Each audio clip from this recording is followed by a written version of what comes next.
بے نمازی، میں آپ کو یقین کریں وہ وعیدیں سنا نہیں سکتا، لیکن ٹرائی ٹو انڈرسٹینڈ یہ جرم کتنا بڑا ہے۔ تمہیں پورے دن میں 5 بار اللہ کی بارگاہ میں سر جھکانے کا ٹائم نہیں ملتا۔ اللہ سے وعدہ کر لو، آج پکی نیت کر لو، کچھ بھی ہو جائے آج کے بعد ہماری کوئی نماز قضا نہیں ہوگی۔ آپ کو پتا ہے نمازی کو تحفہ کیا ملے گا؟ آئے نماز کے فضائل تو سنو یار۔ نماز کو عماد الدین کہا گیا، دا پلر آف اسلام۔ اس بلڈنگ میں کسی بھی بلڈنگ کے پلر نکال دیں، بلڈنگ کا کیا ہوگا؟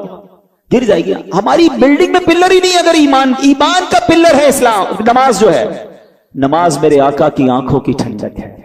نمازی کو پل صراط پر نور عطا کیا جائے گا، نمازی کی قبر روشن کر دی جائے گی، نمازی کی قبر کو تا حد نگاہ وسیع کر دیا جائے گا۔ اور سنو، سب سے بڑا انعام جو نمازی کو ملے گا کہ اسے بروز قیامت اللہ کا دیدار کروایا جائے گا۔ جس خالق نے مجھے بنایا اس کا دیدار مجھے کرایا جائے گا، پھر میں نماز کیسے چھوڑ دوں؟ اور اس کے برعکس اشجع الاقرع، حدیث کے الفاظ میں بیان کر رہا ہوں، ایک گنجا سانپ بے نمازی پر قبر میں مسلط کر دیا جائے گا، جو قیامت تک نماز نہ پڑھنے کے سبب اسے مارتا رہے گا۔ کیسے برداشت کریں گے؟ کیا فائدہ اتنے بڑے بڑے گھروں کا، اتنے پیارے بیڈ رومز کا اور اتنے خوبصورت باتھ روم کا، جس قبر میں جانا ہے اگر وہ سانپ اور بچھو ہے تو بیکار ہے یہ گھر۔ ارے دنیا میں اللہ نے اچھے گھر دیے، اب قبر بھی اچھی بنانے کی فکر کرو نا، کہ میں مروں تو ادھر بھی چین سے رہوں۔ تو سب سے پہلا فرض نماز ہے، سب سے پہلی بڑی نیکی نماز ہے۔ لوگ کہتے ہیں وظائف بتاؤ، کیا خوبصورت بات میرے پیر و مرشد فرماتے ہیں، فرماتے مسلمان مرد بالغ کے لیے سب سے بڑا وظیفہ 5 وقت کی نماز ہے۔ نماز پڑھنی نہیں اور وظائف پوچھنے، پہلا وظیفہ نماز ہے۔ تو آج نیت کر کے جانا ہے۔ اور سنو، بے نمازی کے بارے میں میرے آقا فرماتے ہیں، نبی پاک علیہ الصلوۃ والسلام نے اپنے دونوں ہاتھوں کو اس طرح ملا کر بتایا کہ بے نمازی کو قبر ایسے دبائے گی کہ اس کی پسلیاں ٹوٹ پھوٹ کر ایک دوسرے میں پیوست ہو جائیں۔ کیسے سہ سکیں گے؟ بہانے نہ کرو نماز سے، طبیعت ٹھیک نہیں ہے تو فلاں کام ہے، کسی صورت میں نماز معاف نہیں ہے۔ لیکن ہاں، یا تھوڑے تھوڑے بہانے پر، یار بس آج طبیعت ٹھیک، اگلے جمعے سے نماز پکی، بس ابھی 2 دن بعد نماز پڑھوں گا۔ نہیں، آپ جہاز میں ہیں، آپ ٹرین میں ہیں، آپ بس میں ہیں، آپ سفر میں ہیں، آپ گھر میں ہیں، آپ نے نماز پڑھنی ہے۔ اور یقین کریں، خوش نصیب ہیں وہ لوگ جو نماز کے پابند ہیں۔ یقین کریں، ان کو نماز کے بغیر چین بھی نہیں آتا۔ جو پکے نمازی ہیں نا، ان سے ملیں آپ کبھی، اور ماشاءاللہ یہاں بہت سارے ایسے ہیں، ان کو تو جس طرح کھانا نہیں کھایا بغیر چین نہیں آتا، لگتا ہے ابھی تک عشاء نہیں پڑی، یار ابھی میری ظہر باقی ہے۔ اب ان کو ریکال اندر سے آتی ہے، ان کو یاد نہیں کروانا پڑتا۔ جس دن تم نے نماز کی عادت بنا لی، نماز تمہاری زندگی کا حصہ بن جائے گی۔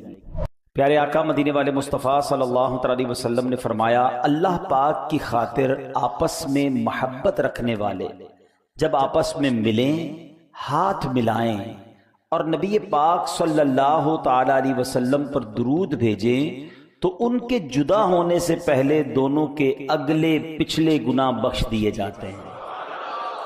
جب بھی ہاتھ ملایا کریں آپس میں دو مسلمان تو ہاتھ سلام بھی کریں اور پھر نبی پاک علیہ الصلوۃ والسلام پر درود بھیجا کریں۔ تو یہ عادت اپنا لیجئے۔ میٹھے میٹھے اسلامی بھائیوں، آج کے بیان کا موضوع کیا ہے؟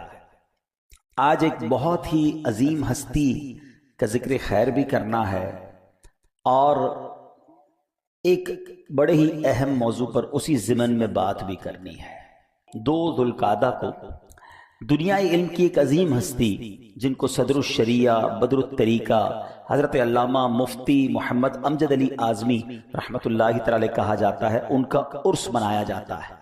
لہذا صدر الشریعہ کا فیضان حاصل کرنے کے لیے ابتدا میں ہم صدر الشریعہ کی کچھ باتیں سنیں گے، ان کے اوصاف سنیں گے اور پھر اس کے بعد انشاءاللہ اپنے موضوع کی طرف آ جائیں گے۔ اللہ کریم صدر الشریعہ کے مزار پر، ان کی قبر پر کروڑوں رحمتوں کی بارش نازل فرمائے اور ان کے فیوز و برکات سے ہمیں مالا مال فرمائے۔ یہ کیسی عظیم ہستی ہیں جن سے انسپریشن کس نے حاصل کی؟ وہ کہتے ہیں نا، فیضان وہ جو نظر آتا ہو۔ آج ساری دعوت اسلامی کے جو بانی ہیں، پوری دنیا دعوت اسلامی میں جو اتنا بڑا کام ہو رہا ہے، اس کو سٹارٹ کرنے والے، اس کا بیڑا اٹھانے والے، اس کے لیے کوششیں کرنے والے حضرت شیخ طریقت امیر اہل سنت حضرت علامہ مولانا محمد الیاس اتار قادری۔ آپ اپنے بچپن کا ایک واقعہ سناتے ہیں، فرماتے ہیں میرا بچپن یہ لڑکپن کا واقعہ ہے۔ ایک دن میں اپنے بڑے بھائی جان جو ان کا انتقال ہو گیا، اللہ ان کی بھی مغفرت فرمائے، کہتے ہیں نماز ظہر غالباً میں ادا کر کے کراچی کے علاقے خارا در کے قریب میٹھا در میں بادامی مسجد ہے، وہاں سے باہر نکلا۔ امام صاحب نماز سے فارغ ہو کر مسجد کے باہر آ چکے تھے کسی نے مسئلہ پوچھا تو امام صاحب نے اپنے کسی شاگرد یا کسی نمازی کو کہا کہ ذرا جا کر بحر شریعت لے آؤ. اچھا، امیر اہل سنت فرماتے ہیں کہ میں نے تو کبھی اس کتاب کا نام نہیں سنا تھا، بحر شریعت بھی کوئی کتاب ہے. تھوڑی دیر ہوئی تو کتاب آئی، اس کے مین پیج پر بڑا بڑا بحر شریعت لکھا تھا، اور جب اس کو امام صاحب نے پیج کھولا فرمایا مجھے میرا اتنا مطالعہ تو نہیں تھا مگر ہر پیج پر بڑے بڑے حروف سے مسئلہ مسئلہ مسئلہ لکھا ہوا تھا. امیر علیہ فرماتے بچپن ضرور تھا مگر مجھے اس وقت بھی شرعی مسئلوں کا بڑا شوق تھا، فقہی مسائل کا بڑا شوق تھا. میرے منہ میں پانی آیا کہ کاش یہ کتاب میرے پاس ہوتی، مگر ظاہر غربت کے دن تھے، بچپن تھا. تو معلوم کرنے پر پتہ چلا کہ یہ کتاب 28 روپے کی ملتی ہے. یہ بات ہو رہی ہے آج سے اپروکسیمیٹلی 60 سال پرانی. امیر اہل سنت کی ماشاءاللہ عمر 72 سال کی ہے، تو 60 سال پہلے 55 سال پہلے جو بزرگ بیٹھے ان سے پوچھے 28 روپے ایک بڑی اماؤنٹ تھی. 32 روپے کی جلد والی تھی، 28 روپے کی بغیر جلد والی تھی. فرماتے تھوڑے تھوڑے پیسے جمع کیے، ایک وقت آیا کہ میرے پاس اتنے پیسے جمع ہو گئے کہ میں نے بحر شریعت خرید لی. بحر شریعت خریدی گویا مجھے میرے پاس بہت بڑا خزانہ آ گیا.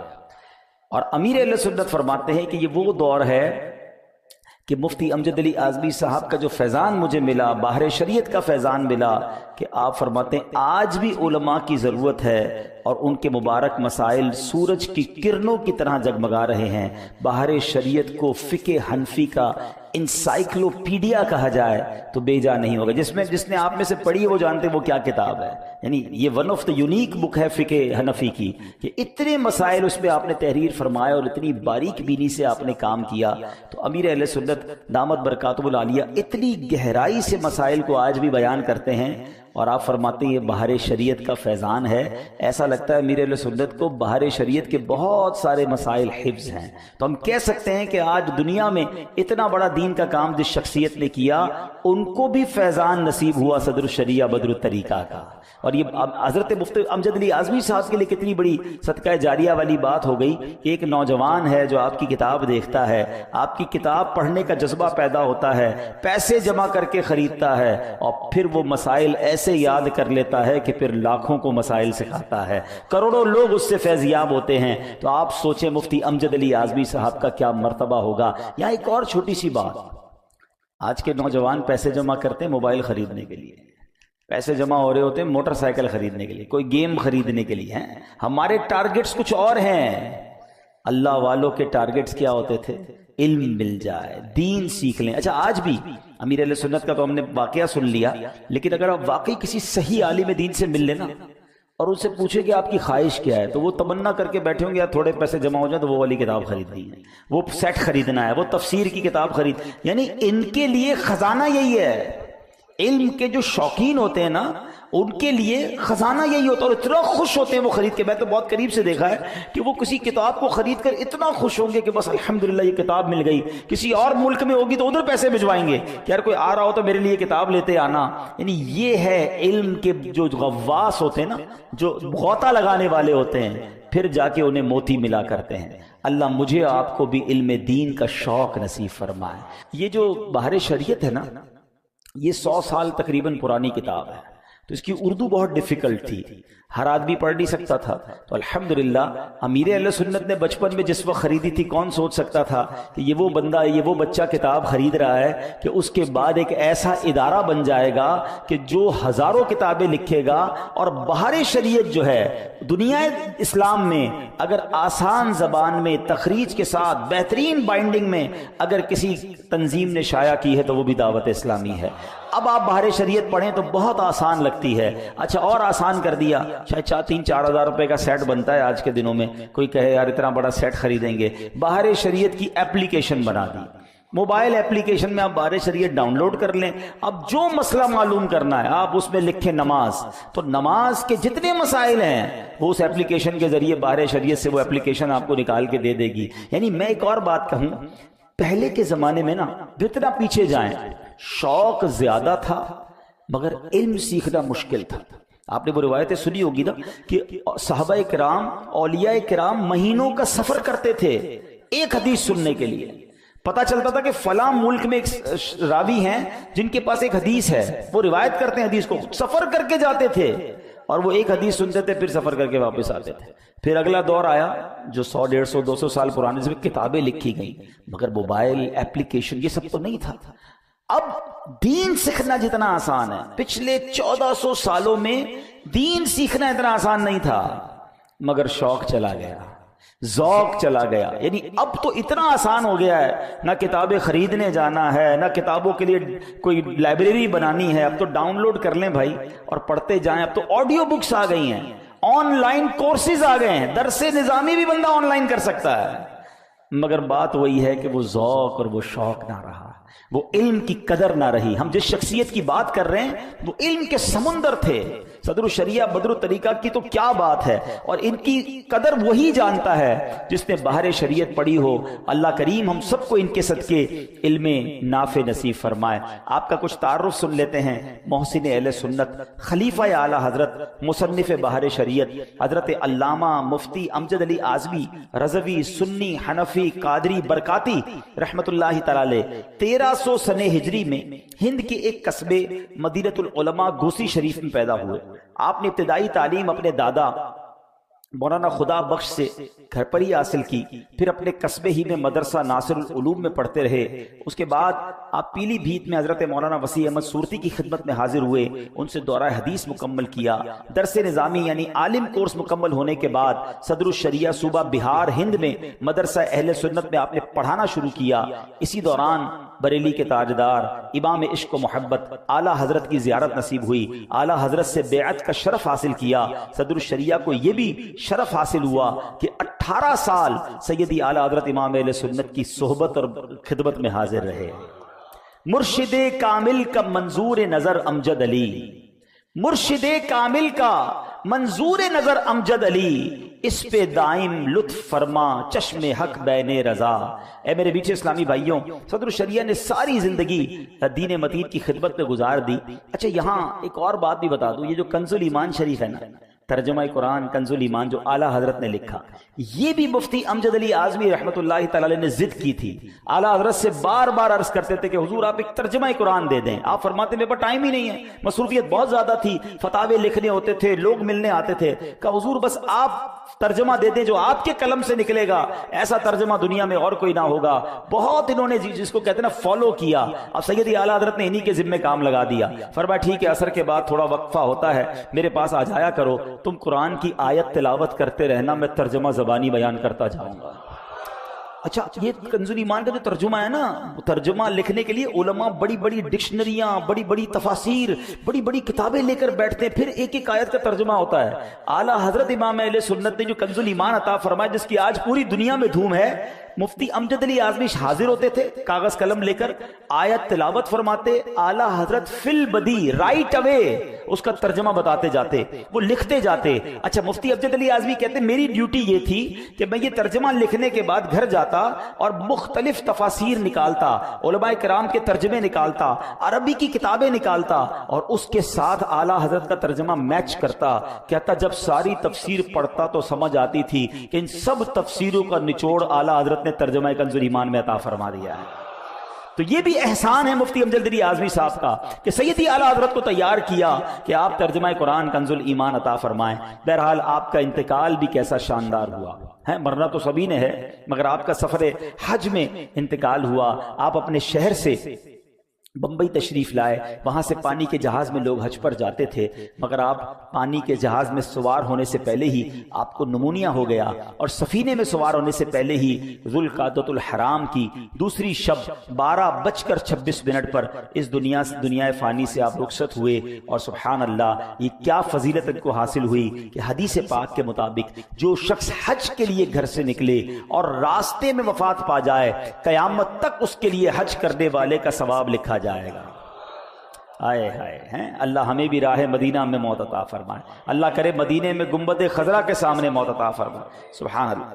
تو میٹھے اسلامی بھائیوں, اب صدر الشریعہ بدر الطریقہ کی اور کچھ باتیں بھی سن لیں جس سے مجھے اور آپ کو کچھ سیکھنے کو ملے اور اپنی ذات میں امپلیمنٹیشن کر سکیں. صدر الشریعہ کا بہت سارا عبادت کا شوق تھا, مگر نماز کا یہ عالم تھا, اللہ اکبر, نماز کی پابندی کا عالم یہ تھا کبھی آپ کی نماز قضا نہیں ہوتی تھی. شدید سے شدید بیماری میں بھی آپ نماز ادا فرماتے.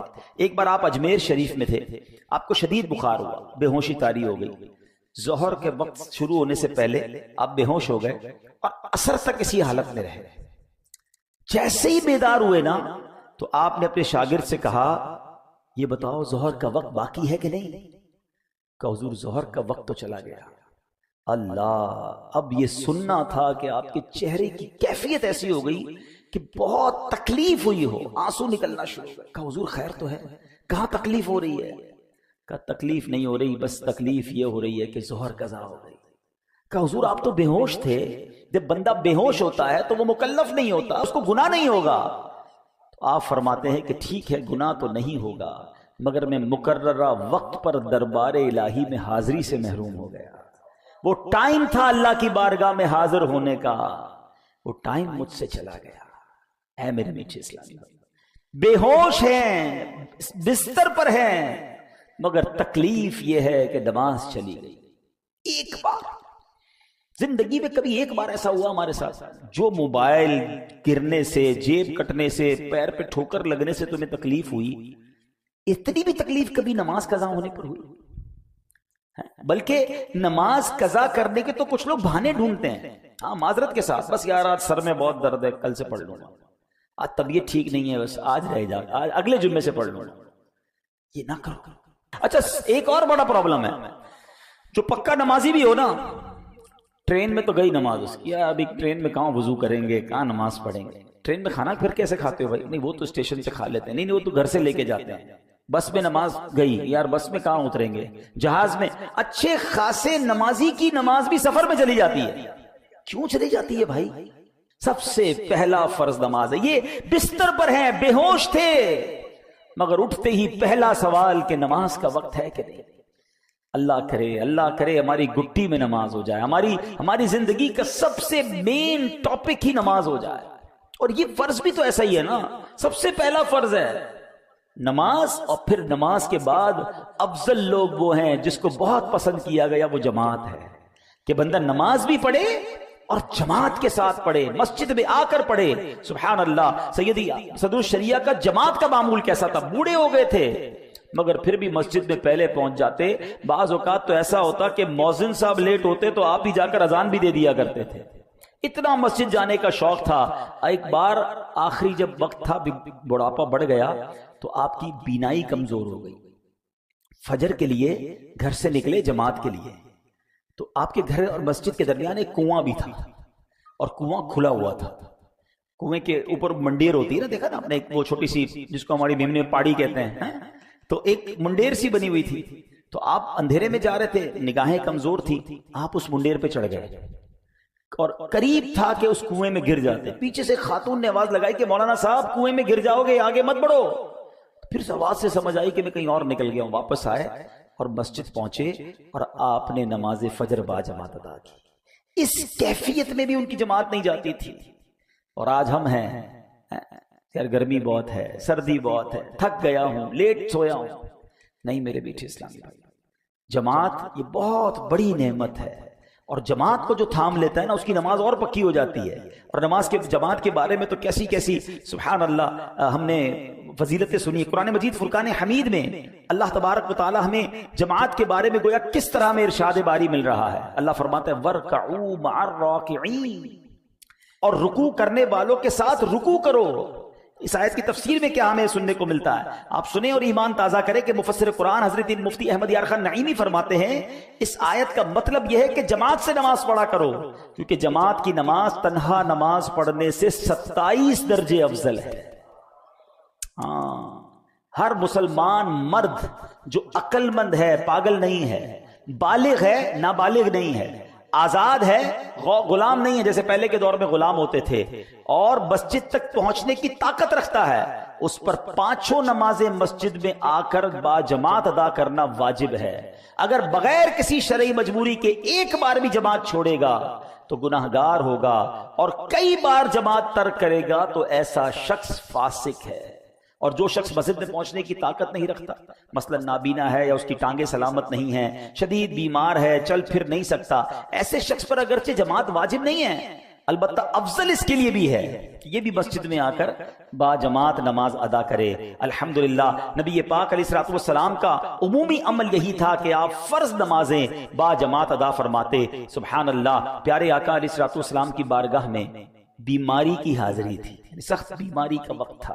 بی بی عائشہ صدیقہ رضی اللہ تعالیٰ فرماتی ہیں حضرت بلال نبی پاک علیہ الصلوۃ والسلام کو نماز کی اطلاع دینے آئے کہ حضور نماز کا وقت ہو گیا۔ پیارے آقا علیہ الصلوۃ والسلام علالت میں تھے، فرمایا ابو بکر سے کہو نماز پڑھائے۔ سیدنا صدیق اکبر رضی اللہ عنہ نماز پڑھانے میں مشغول تھے، امامت فرما رہے ہیں، صحابہ پیچھے صفے بنائے کھڑے ہیں۔ اس دوران نبی پاک علیہ الصلوۃ والسلام کو اپنی طبیعت میں کچھ بہتری محسوس ہوئی تو 2 شخصوں کو سہارا دینے کی سعادت عطا فرمائی، اور میرے آقا ان سہارا عطا فرماتے ہوئے مسجد میں تشریف لے آئے۔ ابھی جماعت جاری ہے۔ صدیق اکبر رضی اللہ تعالیٰ نے جب پیارے آقا کے قدموں کی آہٹ سنی نا، کیسا عشق تھا، قدموں کی چال سے پہچان گئے آقا آ رہے ہیں، تو آپ جو ہے اپنی لیفٹ سائڈ تھوڑا سا پیچھے ہٹنے لگے، تو نبی پاک نے انہیں اشارہ فرمایا کہ پیچھے نہ ہٹو۔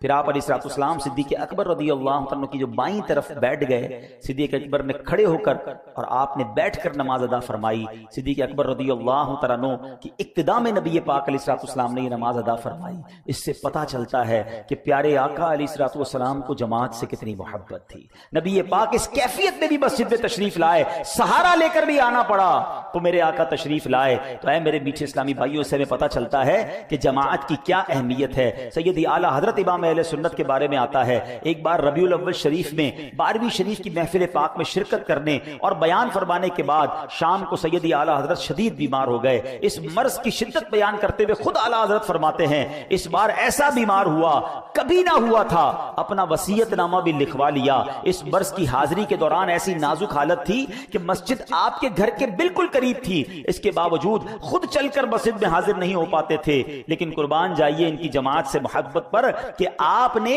5 نمازیں مسجد ہی میں با جماعت ادا کی۔ طریقہ یہ ہوتا 4 بندے آتے، کرسی سمیت آپ کو اٹھاتے اور مسجد تک لے جاتے تھے، مگر آپ 5 نمازیں با جماعت ادا کرتے۔ اے وہ لوگوں جن کے پیر سلامت ہیں، جن کی آنکھیں سلامت ہیں، ہم واقعات ان کے سن رہے ہیں جو چر نہیں پا رہے تھے، ان کے واقعات سن رہے جو دیکھ نہیں پاتے تھے پھر بھی مسجد میں آتے، اور ہم ہیں کہ صحت کی عالم میں مسجد میں آنے میں سستی کرتے ہیں۔ اچھا، ایک عجب بات یہ ہے، رمضان میں مسجدیں بھری ہوئی تھیں، ایسا کیا ہوا کہ رمضان کے بعد نہیں آ سکتے؟ سوچو۔ اور جو لوگ یہ کہتے ہیں نا میں مسجد میں نہیں جا سکتا یا نہیں جا پاتا، سچی بات یہ میری اور آپ کی اوقات ہی نہیں ہے مسجد میں نہ آ سکیں۔ ارے تمہیں بلایا نہیں جا رہا ہے، افسوس کرو کہ تمہیں یہ حکم نہیں مل رہا، تمہیں اجازت نہیں مل رہی۔ مسجد کس کا گھر ہے؟ بتاؤ نا۔ آپ کے گھر میں آپ کی اجازت کے بغیر کوئی آ سکتا ہے؟ بیل بجائے حضرت آپ کے گھر میں آنا، آپ کہیں کون ہے بھائی میں تو نہیں جانتا۔ جب میرے اور آپ کے گھر میں کوئی بغیر اجازت نہیں آ سکتا، اللہ کے گھر میں کیسے آئے گا؟ خوش نصیب وہ ہیں جنہیں 5 وقت بلایا جا رہا ہے، وہ اللہ کے پسندیدہ بندے ہیں نا، انہیں بار بار وہ اپنے گھر میں بلا رہا ہے، تمہیں نہیں بلا رہا۔ اے جمعے کی نماز میں مسجد میں آنے والوں، ہمیں تو رونا چاہیے کہ اللہ ایسی کون سی غلطی ہو گئی کہ میں روز تیرے گھر نہیں آ پا رہا۔ آیا کرو مسجد میں، ادب کے ساتھ آیا کرو، شوق کے ساتھ آیا کرو، خوش ہو کر آیا کرو کہ میں اچھا مثال کے طور پہ آپ کو کوئی علاقے کا بہت بڑا آدمی، کونسلر نہیں، چلو منسٹر تو صدر وزیر اعظم بلا لے، پتہ نہیں کتنے دوستوں کو بتائیں گے پتہ ہے مجھے اس نے بلایا ہے، ہاں میں اس کے گھر جا رہا ہوں، تیاری کر کے کپڑے بھی اچھے پہن کے پرفیوم عطر لگا کے۔ مسجد میں کیسے آتے ہیں؟ جیسے ہی کپڑے گندے میلے ویسے ہی آ گئے، دکان سے اٹھے ویسے ہی منہ بھی میلا، دانت سے بھی بدبو آ رہی، کپڑوں سے بھی پسینہ آ رہا۔ ارے کسی بڑے آدمی کے گھر پہ ایسے جاتے ہیں؟ اللہ کے گھر میں آئے ہو ادب سے آؤ، جتنا ادب کرو گے اتنا اور نوازے گا، تمہاری جھولیاں بھر کے تمہیں بھیجے گا۔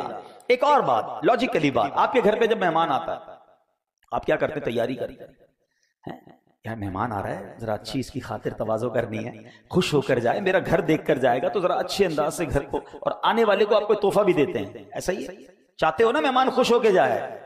ارے جب اللہ کے مہمان بنو گے تمہیں وہ بھی خوش کر کے بھیجے گا، جھولیاں بھر کے۔ اچھے مہمان بننا، ہاں کچھ مہمان آپ کے گھر پہ بھی آتے ہیں جو شور مچاتے ہیں، گندگی کرتے ہیں، آپ کے گھر میں ہی آ کر آپ کو ہی تانے دے رہے ہوتے ہیں، بندہ بولتا ہے اس کو نہیں بلانا۔ جن کا داخلہ بند ہو جاتا ہے نا مسجد میں، آنا جانا بند ہو جاتا ہے، وہ خود ہی سوچے غلطی کی ہے کوئی، لگتا ہے مسجد جا کر شور مچایا ہوگا، مسجد جا کر گندگی کی ہوگی، مسجد جا کر بھی موبائل میں لگے ہوئے ہوتے ہیں، مسجد جا کر بھی ہنسی مذاق چل رہی ہوتی ہے، آپ کو پتا یہ مسجد ہے، اللہ کا گھر ہے، اس کا ادب کتنا ہے؟ روایتوں میں آیا مسجد میں ہنسنا قبر میں اندھیرا لاتا ہے۔ ہم تو قبر روشن کرنے آتے ہیں مسجد میں، اور قبر بھی اندھیرا کر کے چلے گئے، کیونکہ مسجد کا ادب والا کانسیپٹ ہی نہیں ہے نا۔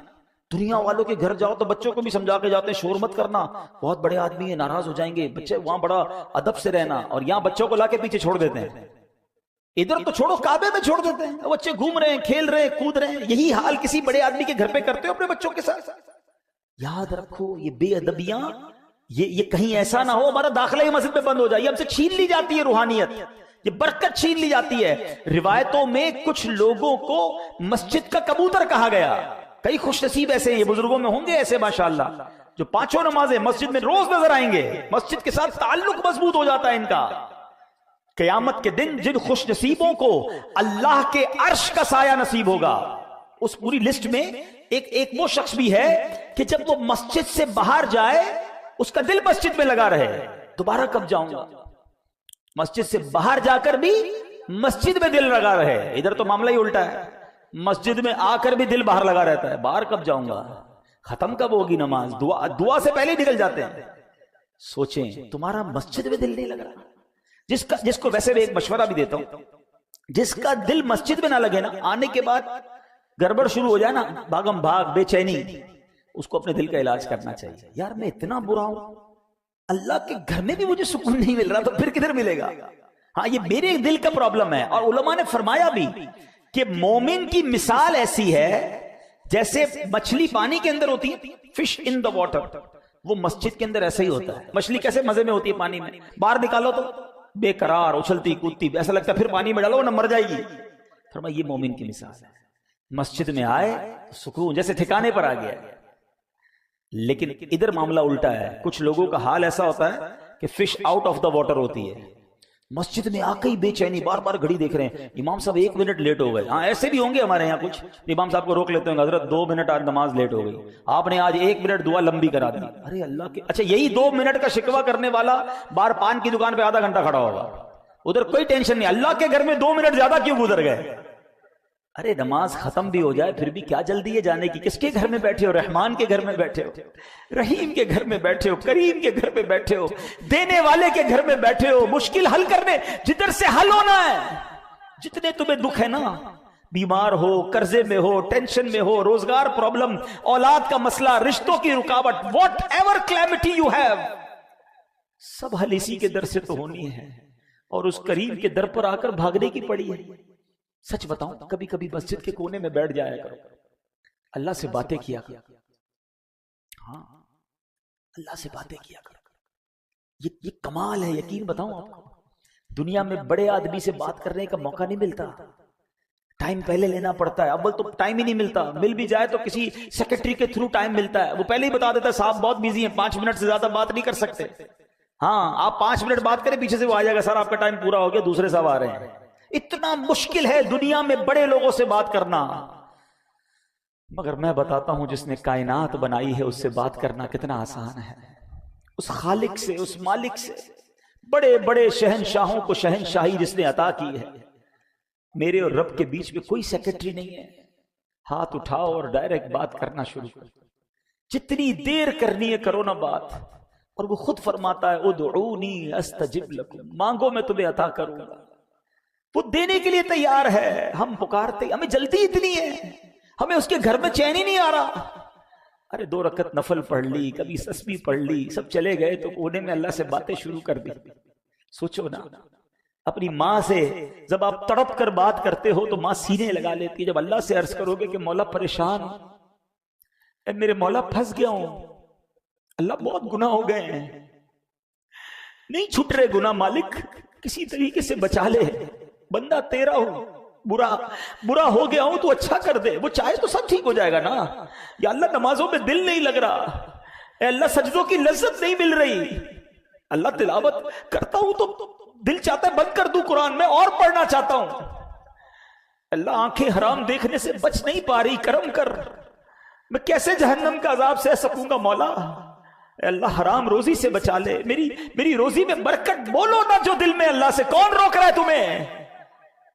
اور جس زبان میں بات کرنی ہے کرو، ارے وہ تو دلوں کے حال جانتا ہے، وہ تمہاری کیفیات کو دیکھ رہا ہے. اس کے گھر میں آئے ہو تو مانگو نا اس سے. ارے تمہارے گھر آ کر کوئی رونا شروع کر دے, خالی ہاتھ لوٹاؤ گے کیا اسے؟ تمہارا مہمان تمہارے ڈرائنگ روم میں بیٹھ جائے اور رونا شروع کر دے کہ پریشان ہوں, تو کیا دھکے دے کے نکالو گے؟ تم بولو گے گھر کے اندر آ گیا ہے, مہمان ہے, کچھ تو کرنا پڑے گا. ارے کریم کے گھر میں آ گئے جب تم اور ادھر آنسو بہانا شروع کر دیے تو کیا خالی لوٹائے گا؟ تمہیں اندازہ ہی نہیں کہ اس کے گھر میں آ کر دل سے مانگنے پر وہ کیا کیا عطا فرمائے. آنا جانا رکھو, تھام لو مسجد کو. علماء کہتے ہیں اگر کسی کے ایمان کو چیک کرنا ہے نا, اس کے ایمان کی اسٹرینتھ کو چیک کرنا ہے, تو یہ چیک کرو کہ وہ مسجد میں کتنا آتا جاتا ہے. اب اپنے آپ سے سوال کر لو کہ ہمارا مسجد میں کتنا آنا جانا ہے. اور پھر عشاء کی جماعت اور فجر کی جماعت. اللہ, عشاء جس نے با جماعت پڑھی آدھی رات عبادت کا ثواب, فجر با جماعت پڑھی مزید آدھی رات. علماء کہتے ہیں عشاء فجر جماعت سے پڑھنے والا, فجر جماعت سے پڑھنے والا ایسے ہے جیسے اس نے پوری رات عبادت میں گزاری. خوش نصیب ہے وہ لوگ, واقعی خوش نصیب ہے جن کی جماعت نہیں جاتی. جماعت کو تھام لو. اب کاروباری لوگ بیٹھے, تھوڑا کاروباری انداز سے سمجھا دیتا ہوں.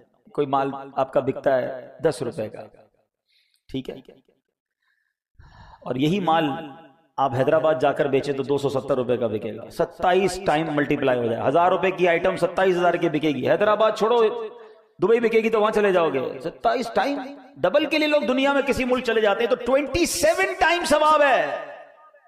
جماعت سے نماز پڑھنے کا ثواب میں گھر میں پڑھوں تو 1, اور مسجد میں آ کر جماعت سے پڑھوں تو 27 گنا ثواب. علماء نے جو جماعت کی برکت بتائی نا, ایک بزرگ کے بارے میں آتا ہے کہ آپ سے کسی وجہ سے ایک جماعت چلی گئی, بہت افسردہ ہوئے. فرماتے ثواب حاصل کرنے کے لیے 25 بار اسی نماز کو پڑھ لیا, کہ 25, ایک روایت کے مطابق 25 ٹائم ثواب ہے, ایک روایت کے مطابق 27 ٹائم ثواب ہے. کہتے میں نے 25 بار اس نماز کو پڑھا. تو ایک دوسرے بزرگ نے جواب دیا کہ نماز تو 25 بار پڑھ لی, فرشتوں کی آمین کہاں سے لاؤ گے؟ ہاں, جب امام ولضالین کہتا ہے نا, اور آپ کہتے ہیں آمین, فرشتے بھی اس وقت آمین کہتے ہیں. اور روایتوں کا مضمون ہے جب فرشتوں کی آمین اور کسی بندے کی آمین مل جائے, اللہ اس کے گناہ معاف کر دیتا. یہ جماعت کمال چیز ہے. ہاں, وہ جو آپ نے دیکھا معجون ہوتا ہے, کبھی حکیم جو ہے بہت ساری جڑی بوٹیوں کا ایک معجون بنا کر, ایک مرکب بنا کر آپ کو دوائی کے طور پہ دیتا ہے. یہ جو ٹیبلٹس ہوتی ہیں, یہ کیا ہوتا ہے؟ ٹیبلٹس کے اندر بھی کئی چیزیں ہوتی ہیں, کئی قسم کے کیمیکل, وہ سب کیمیکل جب ملتے ہیں تو آپ کو فائدہ دیتا ہے. الگ الگ کوئی بیڑی بوٹی کھا لے تو وہ فائدہ نہیں ہوگا. علماء کہتی ہے جب جماعت ہوتی ہے نا, اس میں کوئی نیک بھی کاندھے سے کاندھا لگا کے کھڑا ہوتا ہے, کوئی اللہ کا نیک بندہ ہوتا ہے, کوئی اخلاص والا ہوتا ہے, کوئی سخی کھڑا ہوتا ہے, کوئی مجبور کھڑا, کوئی بے چین کھڑا ہوتا ہے, کیونکہ سب کی کیفیات الگ ہے نا. کوئی غریب کھڑا ہوتا ہے, کوئی امیر کھڑا ہوتا ہے, کوئی عالم ہوتا ہے, کوئی حافظ ہوتا ہے, پتہ نہیں, اور سب مل کے جب دعا ہو رہی ہوتی تو آمین کہہ رہے ہوتے. ارے سوچو کتنی آمین میں تمہاری آمین شامل ہو رہی ہے. میری تو قبول نہ ہوئی, لیکن میرے ساتھ جو جماعت میں شریک تھا اس کے صدقے ہم سب کی قبول ہو جاتی ہوگی. سمجھو یہ معجون ہے, یہ ایک مرکب ہے, یہ خوبصورت فارمولہ ہے جماعت کا. دنیا کے کسی مذہب میں یہ مظہر نہیں ملتا آپ کو. اچھا, لوگ کہتے ہیں یار ڈسپلن ہونا چاہیے. ایک تو ہمارا یہ بڑا پرابلم ہے, ہم دوسروں کے ڈسپلن دیکھ کر, ٹائم ٹیبل دیکھ کر کہتے ہیں یار ہمارے مسلمان تو کچھ ڈسپلن والے ہیں ہی نہیں. یورپ جاؤ تو اتنا ڈسپلن, ایوری تھنگ ٹائم پہ, ٹرینیں بھی ٹائم پہ, جہاز بھی ٹائم پہ, ان کی مثالیں دے رہے ہوتے ہیں. مسئلہ یہ تم نے اسلام پڑھا ہی نہیں ہے. جو ریلیجن, جو مذہب ہمیں ٹائم ٹیبل کا, ڈسپلن کا, ٹائم مینجمنٹ کا درس دیتا ہے, وہ اسلام کے علاوہ کوئی نہیں ہے. میں الحمدللہ ساری دنیا گھوما ہوں, میں نے دنیا بھر کی ایئر لائنز اور ٹرینوں میں سفر کیے ہیں, ٹھیک ہے نا, نام لیں اس ملک کا, لیکن سمجھانے کے لیے کہہ رہا ہوں. آپ کو وہاں پھر بھی موسم کی خرابی کی وجہ سے فلائٹ ڈیلے بھی ملے گا, ٹرین ڈیلے بھی ملے گی. مجھے بتاؤ, آندھی ہو, طوفان ہو, بارش ہو, مؤذن وقت پہ اذان دے دیتا ہے.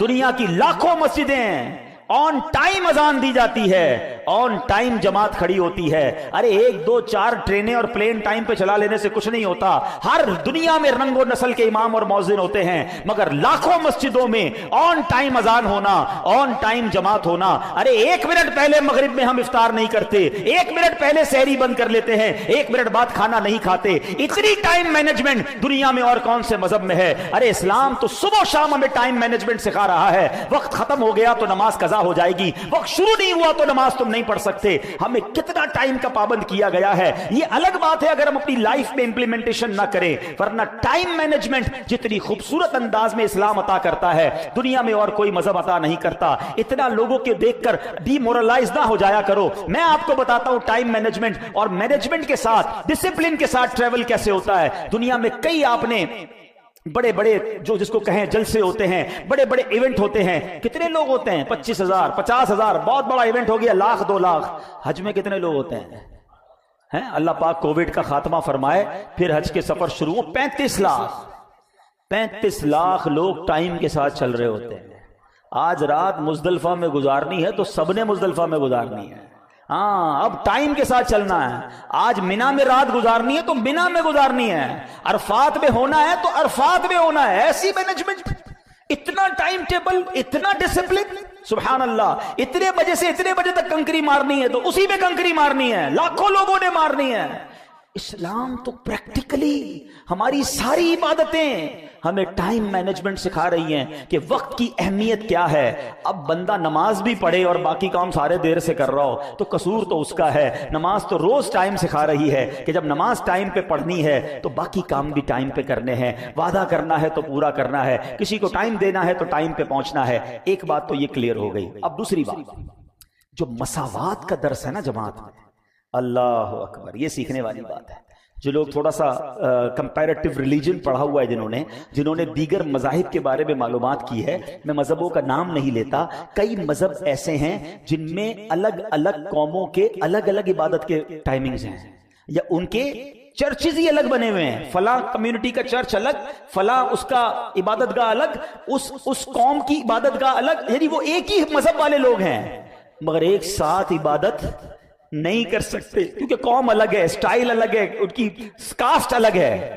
میں کئی چیزیں نہیں بول پا رہا, لیکن آپ اشارہ سمجھ رہے ہوں گے. جن کو دنیا پر کچھ توجہ ہے, نظر ہے, مگر جماعت کے اندر ایک ہی صف میں کھڑے ہو گئے محمود و ایاز. اربوں پتی بھی کھڑا ہے, اسی کا ڈرائیور بھی کھڑا ہے. بلکہ بعض اوقات تو ایسا بھی ہوتا ہے کہ سیٹھ مقتدی ہوتا ہے اور جاب کرنے والا امامت کر رہا ہوتا ہے. وہ سیٹھ کہتا ہے پیچھے اس امام کے, ارے ایسا منظر دنیا میں کدھر ملتا ہے کہ علماء ہو, حفاظ ہو, بچے ہو, بوڑھے ہو, کسی بھی جناب رنگ و نسل سے ہو, افریقن ہو یا عربی ہو, گورا ہو یا کالا ہو, اللہ کا بندہ ہے, مسلمان ہے, وہ ایک صف میں کھڑے ہو کے نماز پڑھ رہا ہے. پوری دنیا میں یہ منظر آپ کو کسی اور ریلیجن میں نہیں ملتا. جو مسلمانوں کے اندر مساوات کا درس ملتا ہے, یگانگت کا درس ملتا ہے, یہ سرکار کے امتی ہونے کا احسان ہے ہم پر. تو اے میرے میٹھے اسلامی بھائیوں, ذرا سوچو, آج میں یہ کہہ رہا ہوں تو آپ کو جماعت والوں پر پیار آ رہا ہے کہ جو جماعت پڑھتے ہیں کتنے اچھے لوگ ہوتے ہیں, سب ایک ہی صف میں کھڑے ہو جاتے ہیں. جب مجھے اور آپ کو یہ سن کر اچھا لگ رہا ہے, میرے رب کی رحمت کیسی برستی ہوگی. سب کھڑے ہیں لائن سے, ہیں کسی بھی رنگ سے ہیں, کسی بھی نسل سے ہیں, مالدار ہے, غریب ہے, سیٹھ ہے, نوکر ہے, مزدور ہے, عالم ہے, سب کاندھے سے کاندھا ملا کر کھڑے ہیں. جب یہ منظر میرے رب کی رحمت ملاحظہ کرتی ہوگی, کیسی رحمتیں برستی ہوں گی. تو اے میرے میٹھے اسلامی بھائی, جماعت اپنی زندگی میں نماز کی جماعت کو مضبوطی سے تھامیے. اور نماز قضا ہونے کا تو تصور بھی نہیں ہونا چاہیے, یعنی یہ تو ہماری ڈکشنری میں نہیں ہونا چاہیے کہ نماز بھی قضا ہو سکتی ہے. یہ پاسبل ہی نہیں ہے. آپ اگر چاہیں گے نا نماز پڑھنا, راستے خود نکلیں گے. آپ ٹرین میں بھی پڑھ لو گے, آپ جہاز میں بھی پڑھ لو گے, آپ بس اگر چاہتے ہیں. کھانا بھی تو کھا ہی لیتے ہیں نا. میں آپ کو ایک دو ایگزامپلز دیتا ہوں, پھر بات کو کنکلوژن کی طرف لاتے ہیں. زندگی میں بہت ساری چیزیں ایسی تھی جو پہلے زندگی میں نہیں تھی.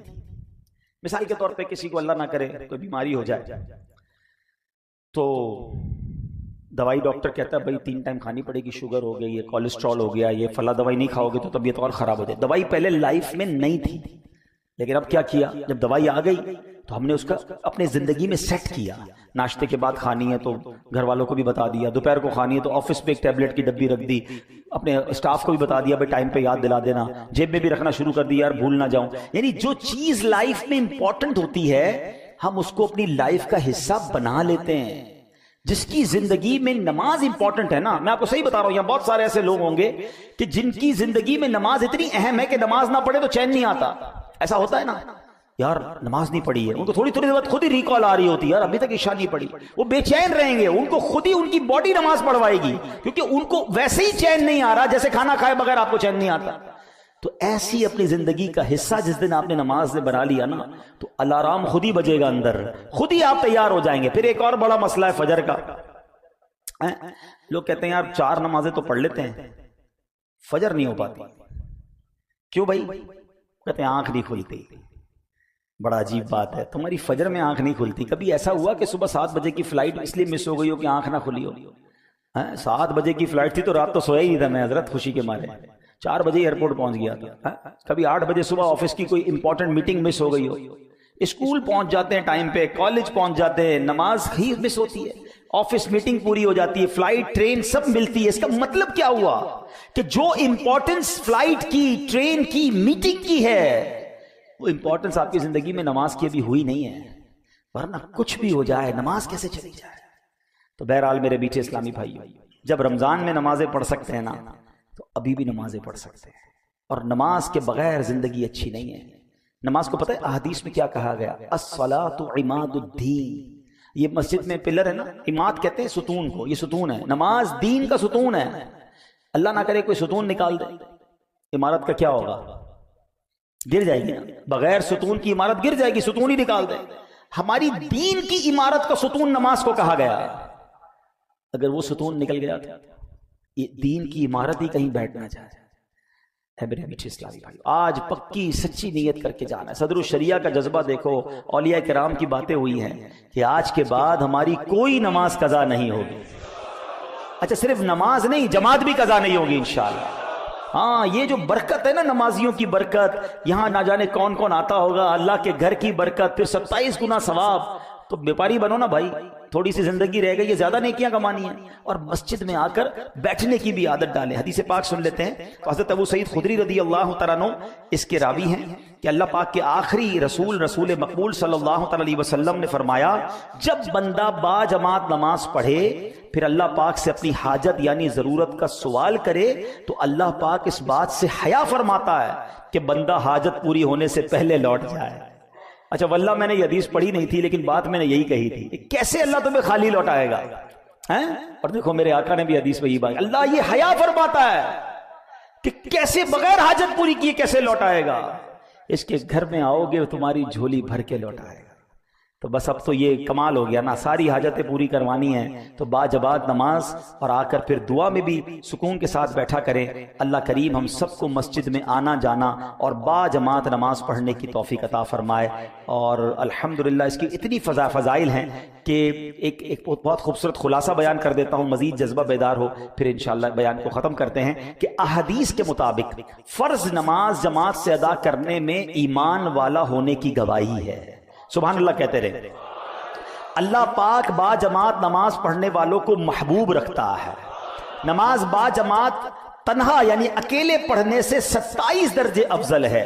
اللہ پاک اور اس کے فرشتے با جماعت نماز پڑھنے والوں پر درود بھیجتے ہیں. با جماعت عشاء کی نماز پڑھنا گویا آدھی رات عبادت کرنا ہے. فجر کی نماز با جماعت پڑھنا گویا پوری رات عبادت کرنا ہے. با جماعت نماز پڑھنے والا پل صراط سے سب سے پہلے بجلی کی مانند گزرے گا.